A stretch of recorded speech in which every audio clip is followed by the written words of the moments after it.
السلام عليكم ورحمة الله وبركاته. عاملين ايه يا حبايبي؟ شايفين الجمال والحلاوة؟ احلى ورق عنب بخلطة مميزة جدا، جربوها تعجبكم جدا، وخلطة مختلفة وان شاء الله تعجبكم. قبل اي حاجة صلي على النبي كده وصلي على الحبيب عشان قلبك يطيب. يلا تعالوا بقى اقولك انا ابتديت وعملت ايه.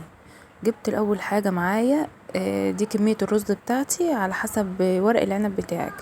ابتديت انزل بشر بصلتين كبار وطماطميتين برضو بشراهم، وديت خضرة مشكلة.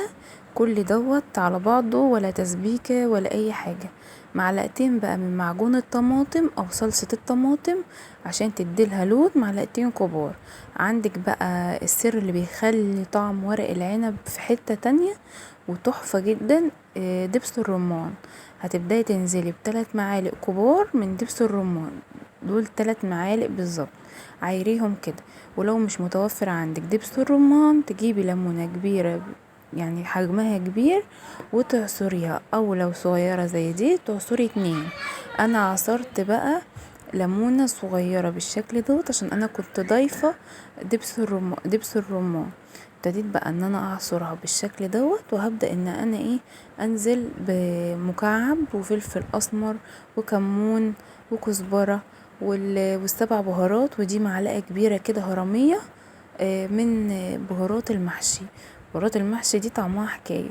ومعلقه من البابريكا وفصين من الثوم بشراهم او هرسيهم كويس جدا وضيفيهم عليه، وقلبي الخلطه ديت وشمي بقى الروايح بتاعتها تحفه جدا من غير ما تسبكي ولا اي حاجه. قبل ما ابدا بقى ان انا احشي، هضيف معلقه من السمنه على معلقه من الزيت.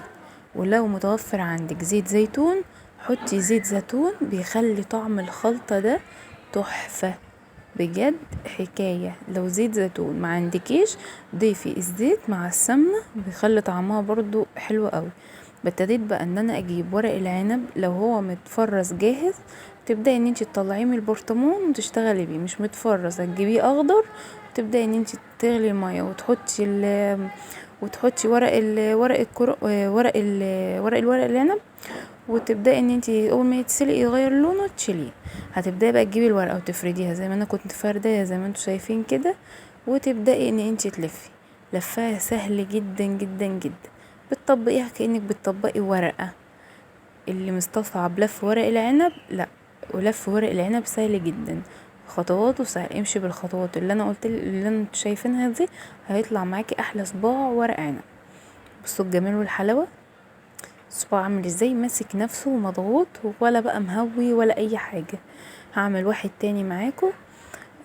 هبدأ ان انا اجيب الورقة على الخطوط اللي هي البارزة دي، مش الناعمة، البارزة.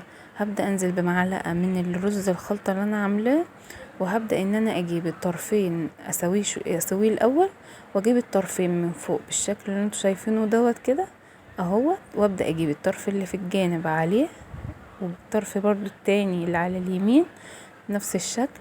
وابدا ان انا الف، بضغط الرز بس كده في الاول زي ما بلف ورق المحشي. بضغط اول مره، وبعد كده بيبقى الموضوع سهل معايا. خلاص لفيت الورق العنب، وكده الموضوع سهل وبسيط خالص. ان شاء الله تعمليه وتجربيه ويطلع معاكي ولا اروع من كده. اخلص بقى بقيه الكميه بتاعتي بنفس الطريقه اللي انا قلتها لكم دي واوريها لكم. خلصت بقى كميه الورق العنب بتاعتي اللي انتوا شايفينها ده، حطيت شرايح من الليمون واسويها بقى. ابدا اسويها ازاي؟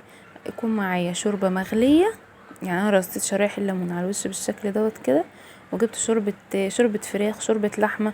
مش متوفر شويه ميه مغليه، وعليهم مكعب ومعلقه من الصلصه ومعلقه من دبس الرمان. قلبيهم كويس واسقي الورق العنب، بس اهم حاجه تكون سخنه. الورق العنب شايفين الجمال والحلاوه بعد ما اتسقى واستوى تحفه بجد، ولا ريحته ولا طعمه. اللهم صل على النبي، جميل جدا. متنسونيش بقى في لايك وشير وسبسكرايب للقناه وتفعلوا زر الجرس عشان يوصلكوا كل جديد. السلام عليكم ورحمه الله وبركاته.